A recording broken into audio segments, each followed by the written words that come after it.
right, great job, choir. It's so great to see the choir back singing again. Can we thank Carol and the choir for all their hard work and getting prepared for today? And, you know, I've already met a lot of first-time visitors, and we're just so grateful everyone's here, and especially our first-time visitors. And we want to just mention to you again, some of you have already received your gift, but just stop by the connection counter if you didn't get your gift yet. We just want to let you know how much we appreciate your worshiping with us again here today, and hope you come back and worship with us again next Sunday. And then also want to let you know, everyone know, that we're going to have a special recognition for first responders on Sunday, September 11th, on 9/11. And if you would just write on your connection card, your attendance card this morning, if you're a first responder, we want to include, of course, nurses and doctors, just folks who respond first. We want to recognize you in the 11 a.m. service on 9/11, but also we want to have a luncheon to follow the service. So we want to make sure we have a count of how many folks plan on attending. So if you could do that, that would be fantastic. Just drop that in the offering this morning. But just so glad you're here. Let's look to the Lord in prayer this morning. God, we're just so thankful for this day. Thankful, God, for your love. Thankful, God, for this choir and for them lifting their voices to you in praise. And Father, as we continue to worship and continue to hear the word spoken, we pray for your power, your anointing, God. We pray for understanding so that we could respond to you this morning, Lord. Thank you for your great love for every one of us today. We ask it all in Jesus' name. Amen. And if this time, if you'll just stand, if you'll just greet, high five a few people around you this morning, let everyone know how welcome they are here this morning. Thank you, sir.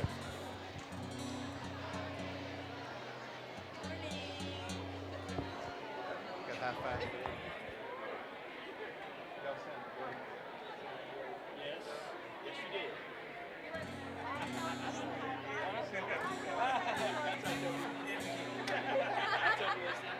I thought I got you.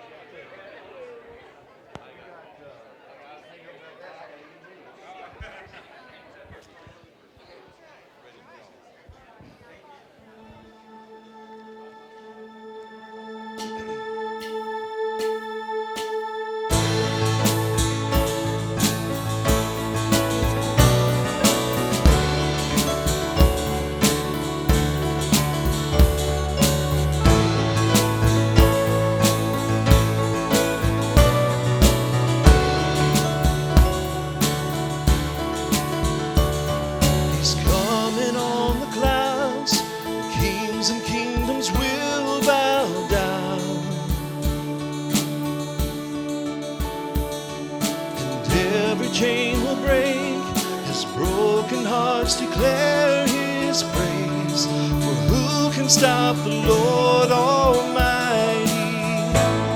Our God is the Lion of Judah. He's roaring with power and fighting our battles, and every knee will bow before him. Our God is the Lamb that was slain for the sin of the world. His blood breaks the chains, and every knee will bow before the Lion and the Lamb. Oh, every knee will bow before the Lion and the Lamb.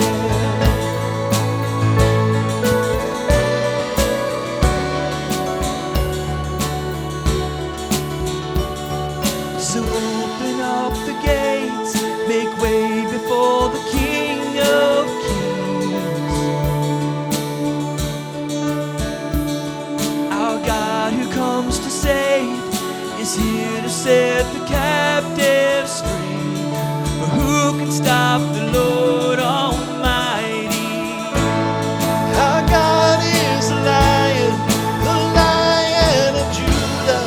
He's roaring with power and fighting our battles, and every knee will bow before him. Our God is the Lamb that was slain for the sin of the world. His blood breaks the chains,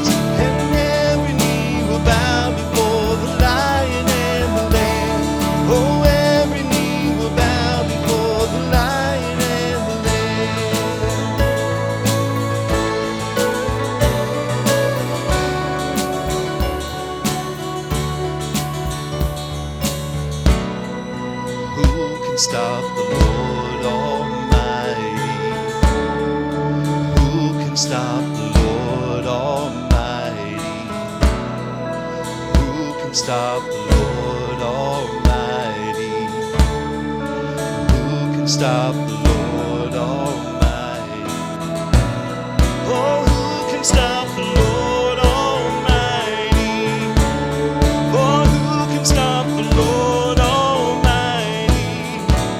Oh, who can stop the Lord Almighty? For who can stop the Lord? Our God is the Lion of Judah. He's roaring with power and fighting our battles, and every knee will bow before Him. Our God is the Lamb that was slain for the sin of the world. His blood breaks the chains, and every knee will bow before the Lion and the Lamb. Oh, every knee will bow before the Lion and the Lamb.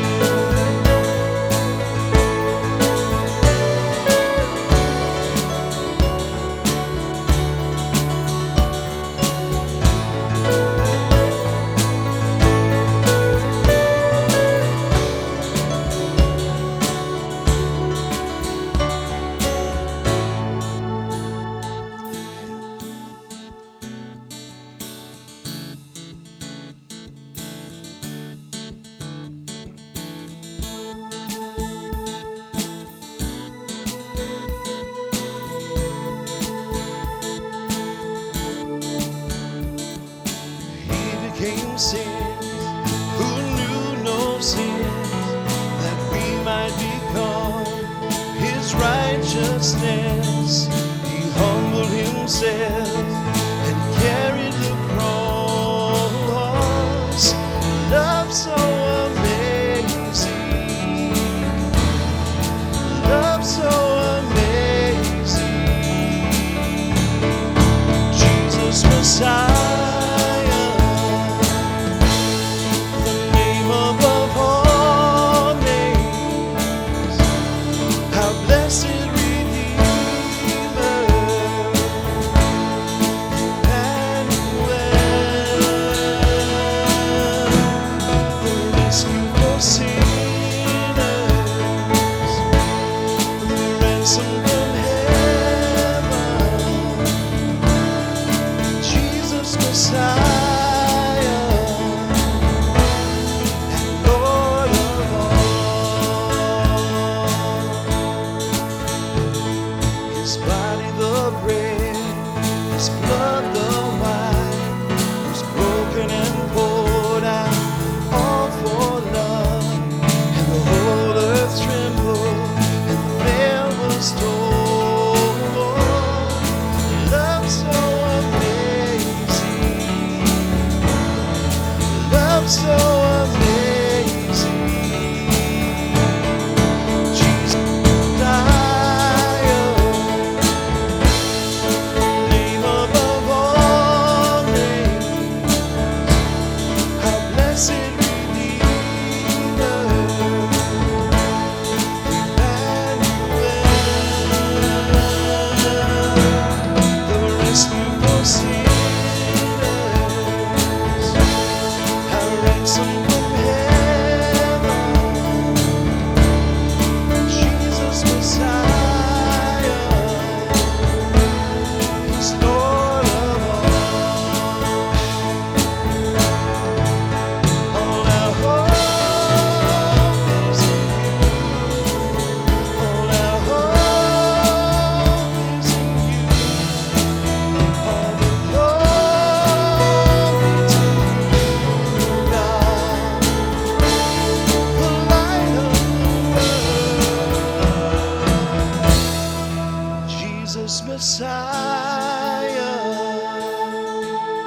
the name above all names, our blessed Redeemer, Emmanuel, the rescue for sinners, our ransom from heaven, Jesus Messiah.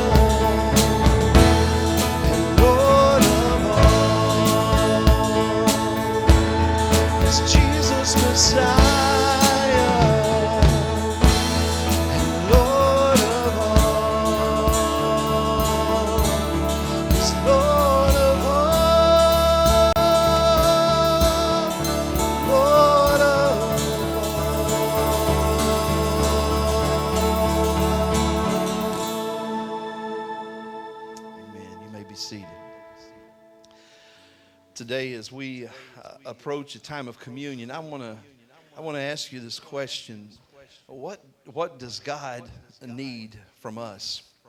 And really, the answer to that is nothing. He doesn't need anything from us. But another question would be, what does God want from us? And I think the whole reason God created us was the hope that He could love us and lavish His love upon us. And then by giving us a free will with the hopes that in the greatest of all acts, we would choose to offer that free will back to Him and love Him back. That's what He wants from us. He doesn't demand it, but He demonstrated His end of the deal through the cross of Calvary and said, I'm holy and you're not.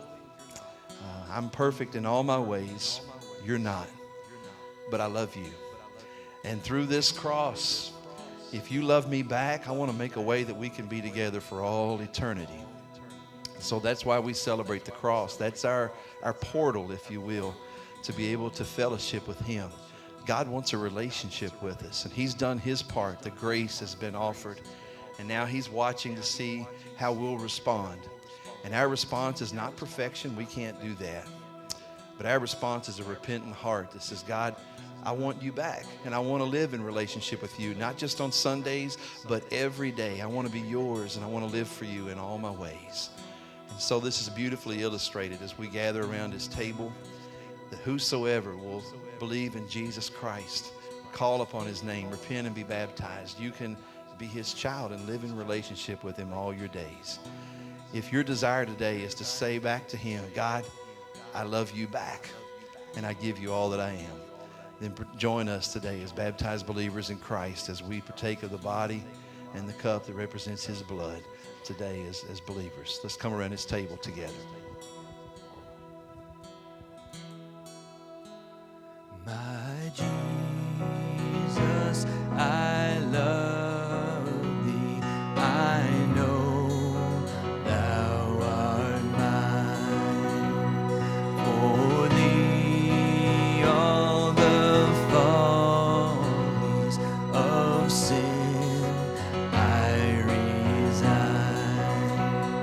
My gracious Redeemer, my Savior art Thou. If ever I love Thee, my Jesus, 'tis Thou. Worthy, worthy, worthy is the Lamb that was slain. Holy, holy, Jesus, I will sing of your holy name. I love Thee because Thou hast first loved me and purchased my pardon on Calvary's tree. I love Thee for wearing the thorns on Thy brow. If ever I love Thee, my Jesus, 'tis Thou. Sing that. Worthy, worthy, worthy is the Lamb that was slain. Holy, holy, Jesus, I will sing that again. Come on. Worthy, worthy, worthy is the Lamb that was slain. And holy, holy, Jesus, I will sing of your holy name.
Heavenly Father, it's humbling to be here at the foot of your cross, and God, we know that you loved us so much that you gave your son Jesus to die for us.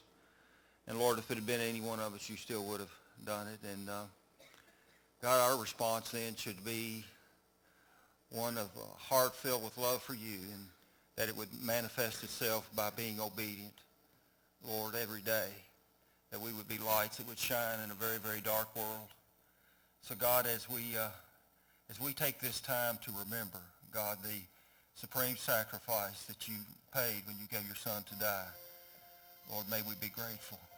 And may that show itself, Lord, by the way we live in this world. So, Father, help us to put aside the cares of the world that we have, the things that seem to be so important, and help us to realize in our hearts, God, that what you did for us by your broken body and your shed blood. And, Lord, may we be grateful in all ways and at all times. For we pray it all in the name of Jesus Christ, our Lord and our Savior. Amen.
Jesus met in the upper room with his disciples the night that he would die a cruel death on our behalf, he took the bread, he blessed it, and he broke it. He said, "Take, eat, this is my body."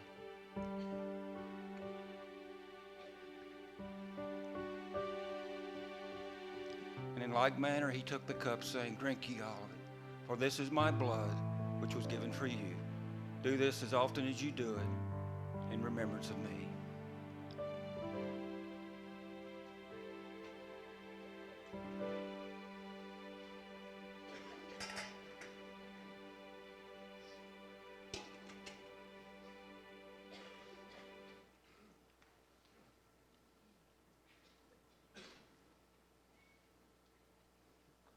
Let us pray. Dear Heavenly Father, thank you for the opportunity we have to come in and worship you. Be with us as we hear the message. Let us understand the message and help us use it in our lives. Please make sure that it is used in ways that be pleasing to you and to help others. Please help to make sure everybody's needs are met. And thank you, Lord, for everything you've done for us. In thy name we pray. Amen.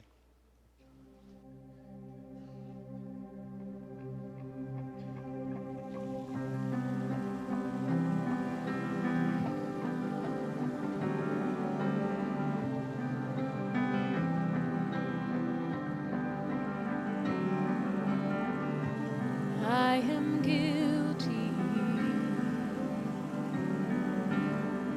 afraid of what I've done, what I've become. These hands are dirty. I dare not lift them up to the Holy One.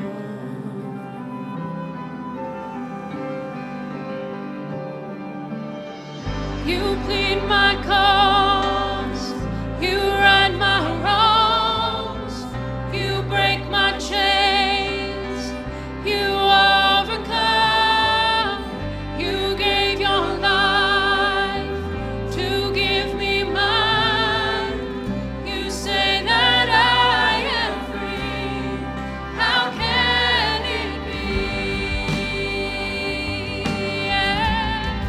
How can it be?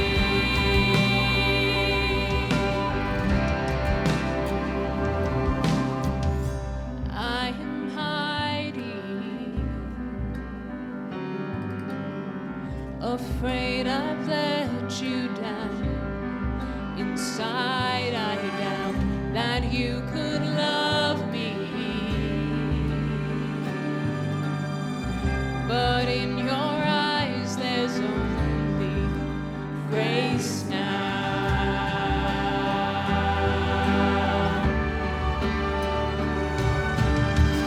You plead my cause, you right my wrongs, you break my chains, you overcome,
all God's people said, good night's what I say to that.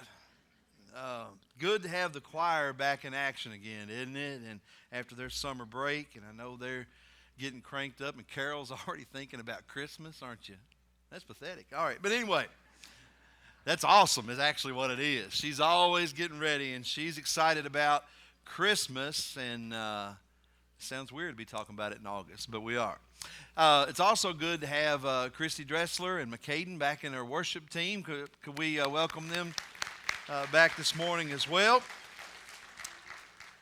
And you know, if I encourage you to take your bulletins and turn to the outline there today. And if I had planned differently, I probably would have kicked off our small groups that are doing the sermon-based discussions with maybe a different series than a financial series. But it's also something that we need to look at because I think all of us probably have areas of how we're managing the resources God has blessed us with. Maybe we say, you know, I need to make some adjustments there. I'm probably not doing that the right way. So it's good for us to have a chance to discuss these things and kind of take a look at how we're doing it. If the financial series hasn't tickled your fancy here lately, then maybe the next series that we're going to start next week will. And back during the summer, we did the You Asked For It series where people could request different sermon topics that they wanted to hear about. And a lot of you requested to hear about Bible prophecy. And so I told you that would kind of take a series versus a standalone sermon. So this fall, I told you I would do that. Well, that's starting next week. And next Sunday, we're going to be talking about the rapture. And I'm going to get all tore up and excited about that. So I invite you to come back as we talk about that series and begin it next Sunday. But today, as we wrap up this series on finances, we've talked about returning first fruits to God. We've talked about making sure we don't let debt become our enemy and getting out from under debt. And we've talked about learning to be content and live within our means, and how until we learn the art of contentment, we'll always be in a financial struggle because we'll always spend a little more than we make. Well, today I want to talk with you about the power of saving and the importance of saving. And before we get into that, though, what's the most outrageous thing you think you would do for $10,000? Have you ever asked those questions? We talk about dumb stuff like that at my house. Like, you know, how much money would it take for you to do whatever? But what's the most outrageous thing you would do for $10,000 cash? Well, that's the question that a radio station in Chicago posed, which attracted responses from over 6,000 people.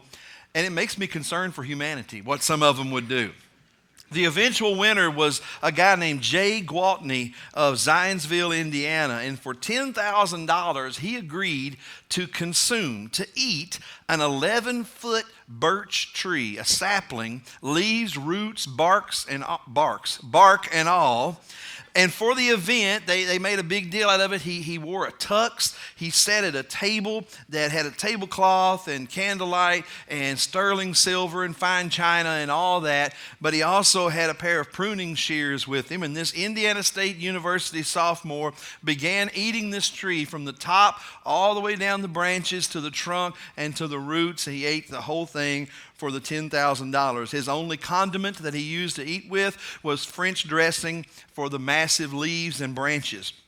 This culinary feat took 18 hours over a period of 3 days. When it was all over, he complained of an upset stomach, understandably so. And it turned out that the bark was worse than the bite. But true story, apparently. But some people will go to great lengths when it comes to money. It reminds me of the joke about the guy who was on his deathbed, and he had been just greedy and materialistic his whole life. And so even though he knew his death was drawing near, he thought, I want to take it with me some way. So he told his wife, he said, honey, I want you to go to the bank, take out all of my money, all my investments, and cash them all in, and I want you to put them in this sack. And he said, and then I want you to take this sack up into the attic and go to the part of the attic that's right over my bed. And he goes, any day now I'm going to die. And he goes, when my soul leaves my body on the way up, I've thought this out, on the way up, I'm going to grab that sack from the attic and take it with me. And so she kind of rolled her eyes, but she said, okay, honey. So she did. She went, took out all of their money and cash, put it in the sack, hung it up in the attic over his bed. Well, a few days later, sure enough, he did pass away. As soon as he did, she ran upstairs in the attic and looked. The bag's still hanging there. And she just thought to herself, that old fool, I knew I should have hung it in the basement. I know, it's bad. You'll tell it tomorrow, though. I know you will. Today, as we wrap up this series on what the Bible has to say about managing our finances, I want to talk about this principle of saving and thinking ahead for the future. I shared with you last week that the average person is spending every dime they make, the average person is, and spending more than they make. We said 125% of our income on average is what we spend. And obviously the average person is not saving much if that's the case. Rather, they're choosing to live to the max now, in the here and now, with little to no regard for the future. Living in the moment with little thought for the future. And the Bible warns us that this is foolish, to consume everything we have and leave nothing for the days ahead. Proverbs 21 verse 20 says, precious treasure and oil are in a wise man's dwelling, but a foolish man devours it. A wise man stashes away part of his income, while a foolish man spends every dime he makes, and in our case in America today, and then some.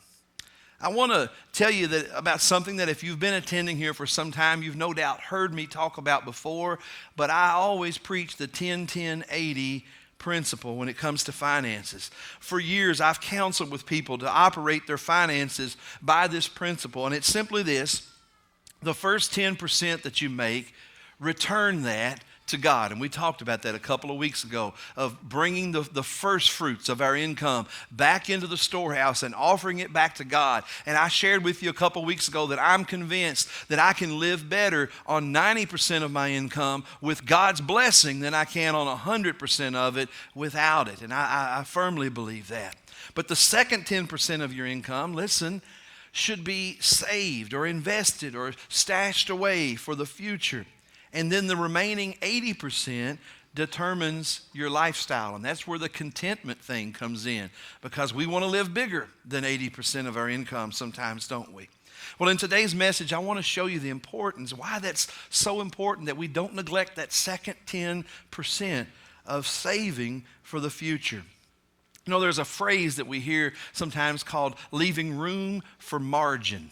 And sometimes we hear it mentioned in time management, when maybe you overschedule your life and you plan too many things and overcommit yourself. How many of you are guilty of doing that from time to time? You just overcommit yourself and you start to freak out a little bit. I do, and I did it this past week. I had a lot of things going on, and I just get this tense feeling. I feel like I got butterflies in my stomach. I feel like my chest is going to come out. I just get stressed and figure out how I'm going to do it all, and I realize it's time I got to empty the jar and reprioritize some things, because I don't leave room for margin sometimes. It's a bad habit. But some people are doing that with finances. In other words, they are spending everything they make and leaving no room for margin, that if the least little thing is out of kilter or different than what we planned, we're in trouble. A survey was done by Bankrate.com that found that 63% of Americans don't have enough money saved to withstand an unexpected expense of $500 or more without having to rob from another budgeted area, borrow money, or sell something. 63% of us. Pew Charitable Trust found that 1 out of 3 American families have no savings at all. I want to talk with you today about the wise principle of establishing an emergency fund. And if you don't have one, I hope that you'll make it a priority. Maybe you are just now climbing out of debt, or maybe, as we've talked about debt last week, you're committed to saying, all right, we're going to do this. We're going to get rid of these debts, and we're not going to be a slave to these debts all of our life. And so you're committed to it. But I would tell you that if you don't also then establish an emergency fund, you'll be right back into debt soon enough. Because have you ever heard of Murphy's Law? Things that can go wrong, inevitably they will go wrong. Something that you didn't see coming, an unexpected expense, always has a way of occurring. Most financial experts recommend that you start with a goal of setting aside $1,000. And for some of you, that may take longer than others, depending upon your income, but faithfully stashing away little bits of money until you can have a reserve of $1,000. And that takes care of many of those unexpected expenses. You don't have to go into debt again when something happens. And then a lot of the experts say, and then once you get that, try to grow that out to 3 months worth of expenses. If you have a layoff from your job or something else could happen, something really expensive might happen in your life, a medical expense or something you didn't see coming. 3 months expenses will often cover that. It helps you sleep at night. It helps you have peace that when this happens, at least I'll deal with this drama, but at least I don't have to lay up at night worrying about how I'm going to pay for this or where the money's going to come from. It provides peace of mind. I encourage you to save for the future.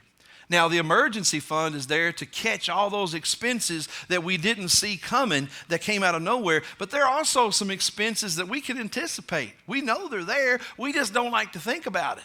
One of these days, if you've got girls, you're going to have to pay for a wedding one day, right?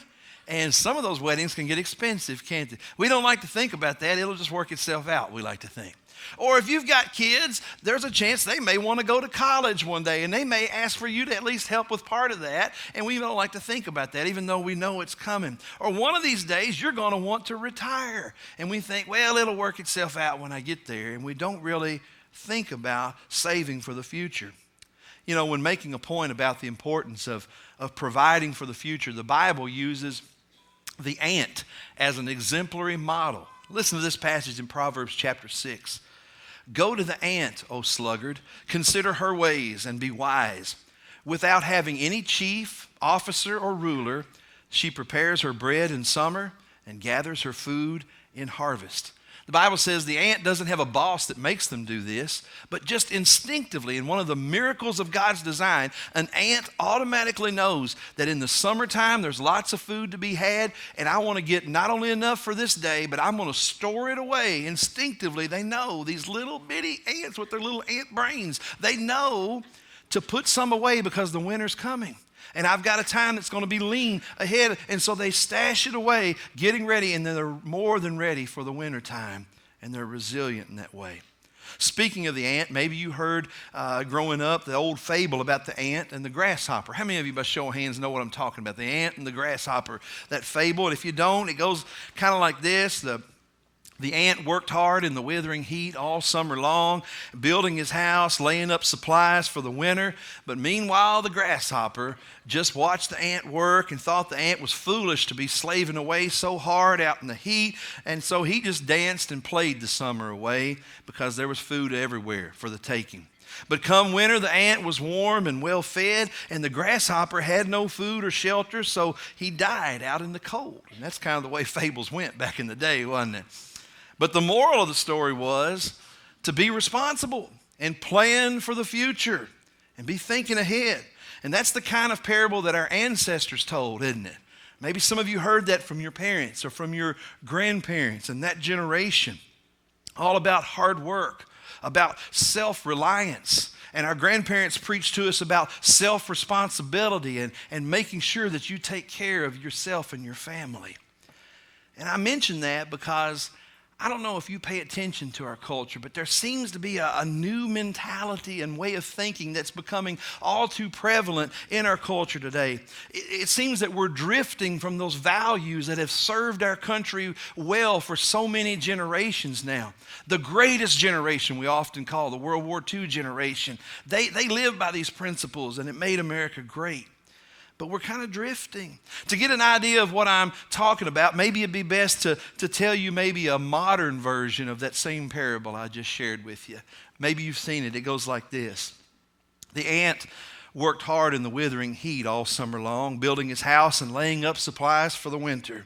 The grasshopper thought the ant was a fool, and so he laughed and danced and played the summer away. But come winter, the shivering grasshopper called a press conference and demanded to know why the ants should be allowed to be warm and well fed while others were cold and starving.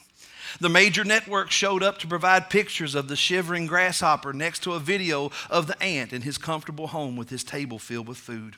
America was stunned by the sharp contrast. How could this be in a country of such wealth that this poor grasshopper was allowed to suffer so? Congress immediately passed a bill aimed at correcting the situation by taking a substantial portion from the greedy, corrupt ant supply and giving it to the grasshopper to level the playing field. Now, admittedly, that is an oversimplification, isn't it? And let me tell you what I don't mean to imply by that. That people who struggle are all lazy. That's not true. We know it isn't.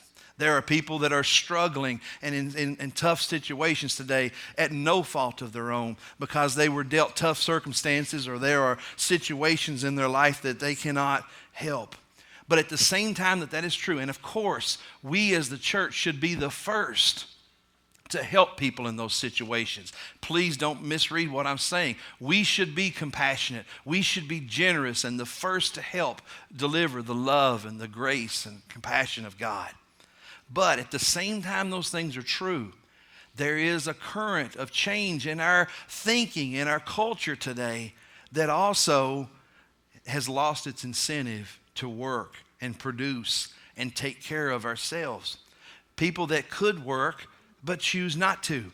Instead, they demand it's the job of others who are entitled to pay it to them and owe them something. Here's what the Bible has to say about a healthy work ethic and providing for your future. Proverbs 10, a slack hand causes poverty, but the hand of the diligent makes rich. He who gathers in summer is a prudent son, but he who sleeps in harvest is a son who brings shame. Proverbs 14, in all toil there's profit, but mere talk only tends to poverty. Proverbs 28, whoever works his land will have plenty of bread, but he who follows worthless pursuits will have plenty of poverty. The Bible says, hey, there's a correlation between hard work and being safe and secure. There's a correlation between laziness and being idle when you could be diligent, and down the road it tends to catch up with you. And again, we allow room for mercy in there as Christians. Of course, we help those in need. But while the early church did an exemplary job of providing for those who couldn't help themselves, the early church, they were all about helping the elderly, the widowed, the orphans, the handicapped, those that were in tough situations. But in the midst of all of that, the Apostle Paul also put this one qualifier in there too. He gave this command for those who could work but wouldn't. In 2 Thessalonians 3:10, it says, for even when we were with you, we could give you this command. If anyone is not willing to work, let him not eat. Now, I know that's harsh. That's Bible. And I know it's politically incorrect, and some may be offended by that. But I'm telling you today that when we, at some point, when we allow people who are able but won't, and we allow that, we are creating an enablement society. And our society as a whole suffers for it. And so we've got to get back to this biblical principle of I will provide with the resources that God has blessed me with. I am responsible for my own future.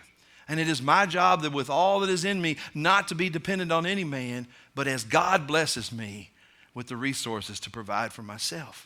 This entitlement mentality has so permeated our modern thinking that it's even having effects on our economy. We've gone from a nation of producers to a nation of consumers. John Kennedy, not too long ago, once said this. I bet you know what he said. Ask not what your country can do for you, but finish it. What you can do for your country. But today we've strayed so far from that ideal that now everyone seems to look to the government and say, hey, you owe us something. Take care of us. Do this. Supply our needs.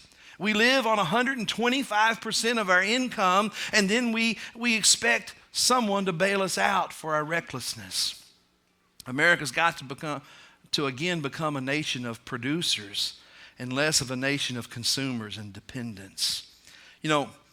It's one thing to know that you have a major expense down the road, but it's another thing to have a plan and be ready, isn't it?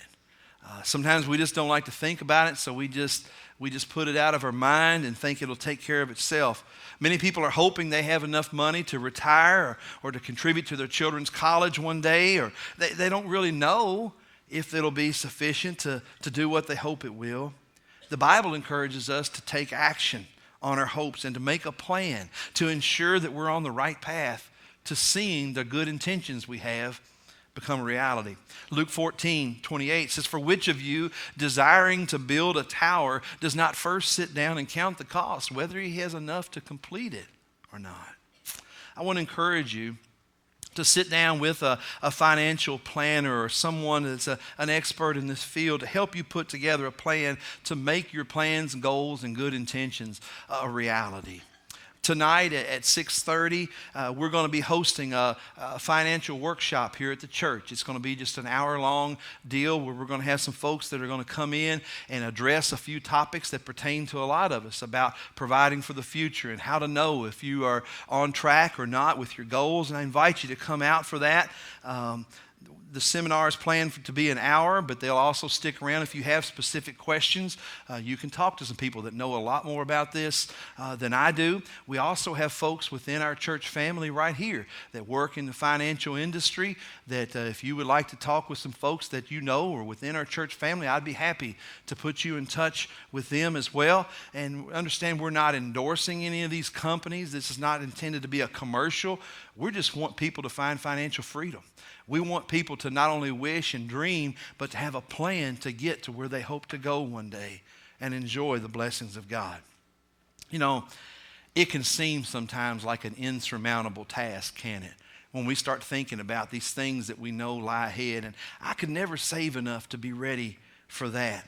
But the Bible points out that there is power in just slowly and steadily and consistently putting away little pockets of money over a long haul. In Proverbs 13:11, it says this: "Wealth gained hastily will dwindle." But listen, "But whoever gathers just little by little will increase it." I've entitled today's message, "Saving in Your Best Interest," with the emphasis on the word interest, because I want you to think about that. Interest can be your worst adversary, financially speaking, as we talked about last week. Or today, in this context of saving, interest can be your best friend. And I want to talk about how to make interest work for you.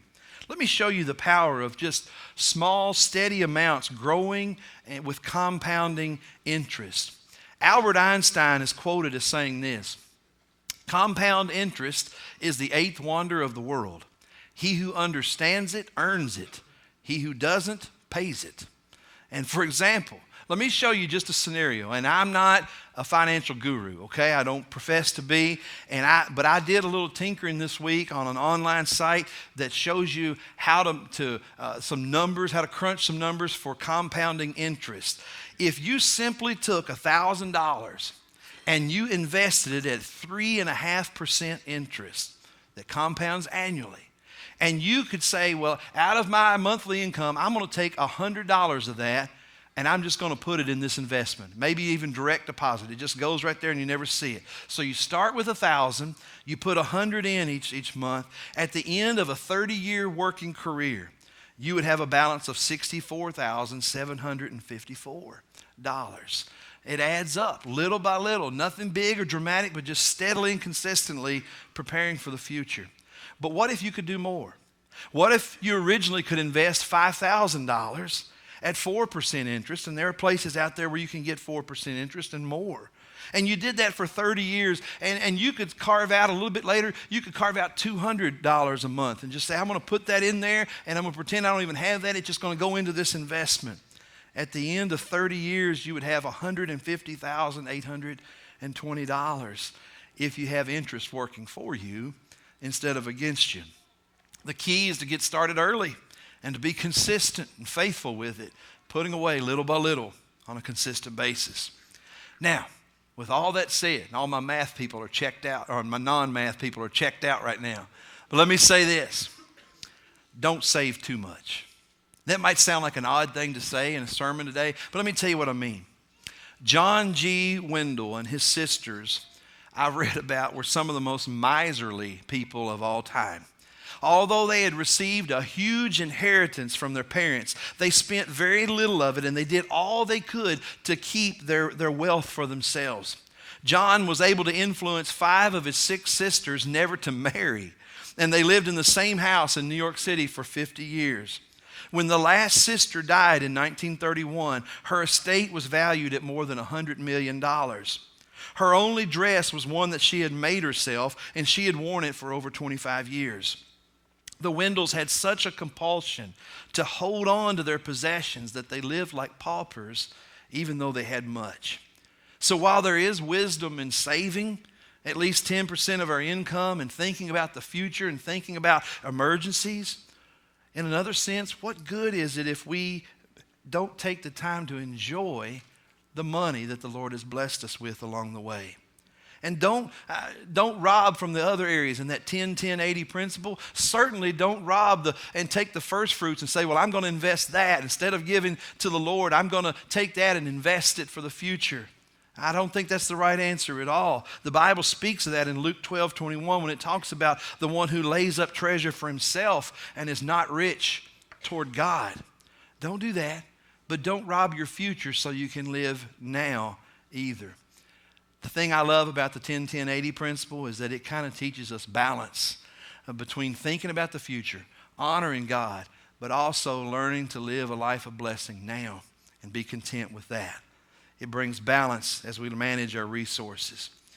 You know, as we come to the end of this message, for the last 3 weeks, we've been talking about financial stuff. And I hope that somewhere along the way, if there's an area of your life where you think, you know, I'm not as wise as I could be in this area of our resources, I hope that you take necessary steps to make changes and put it into action, and so that you can truly live a blessed life and money be a blessing rather than a burden or a source of stress. But I also want you to hear this. Nothing on earth comes close to the importance of having your spiritual house in order. You can have your money taken care of down to the last cent and have all of your investments in top-notch investments, but at the end of your life, if you don't have your spiritual house in order, you're bankrupt. When we stand before the judgment throne, it won't matter one bit how much wealth you have accumulated or how many possessions and toys that you have. They will all go for somebody else to manage and control, and you will be standing and giving an account of what you did with Jesus Christ. That's the only question that will matter. What did you do with my son Jesus Christ? I hope that you can stand victorious and say, I accepted him as my Lord and Savior. I repented of my sins. I was baptized into a new life in him. My sins were washed away. I received the Holy Spirit, and I live for him with all of my heart. And that you can stand that day and he will say, well done. Enter in and now enjoy your eternal reward. But tragically, there will be some that went all in on this life with no regard for the next. They rejected Jesus Christ. They lived completely for themselves, and they'll be held accountable for that.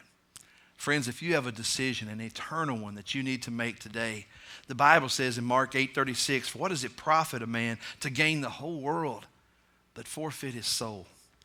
You can make the greatest investment you could ever make today by investing in Jesus Christ. If you'd like to join this church family, if you need prayer support, slip into the prayer room over there, and there'll be folks that will help lift up your burdens before the throne room of God. Whatever's on your heart, won't you come as we stand together and sing our song of invitation today?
Can we thank God for this excellent sermon series on finance? I mean, God just graced Greg with the ability to communicate it so effectively, hasn't he?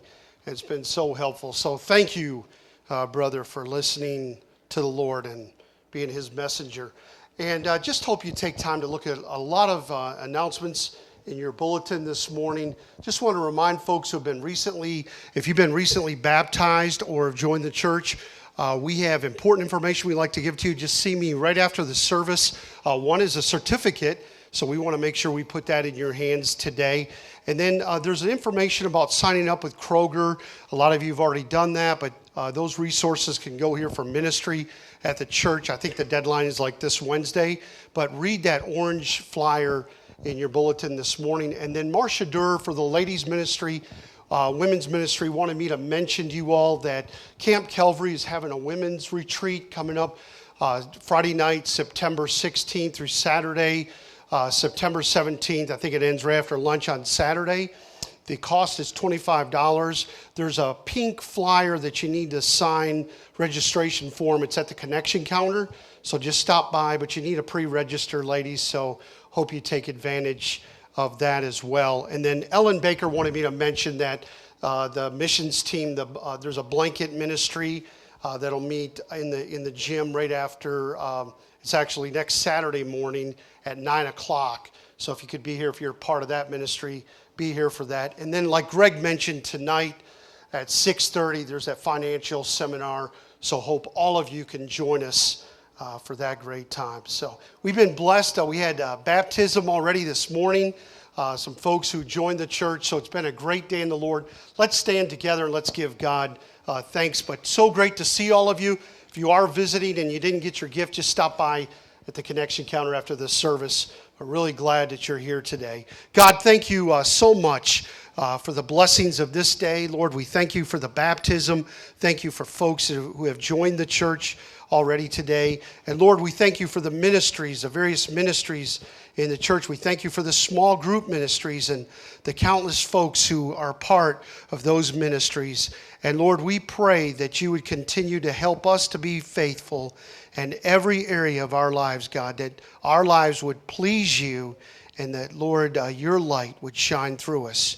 We give you thanks for this day, and we ask it all in Jesus' name. Amen. God bless you.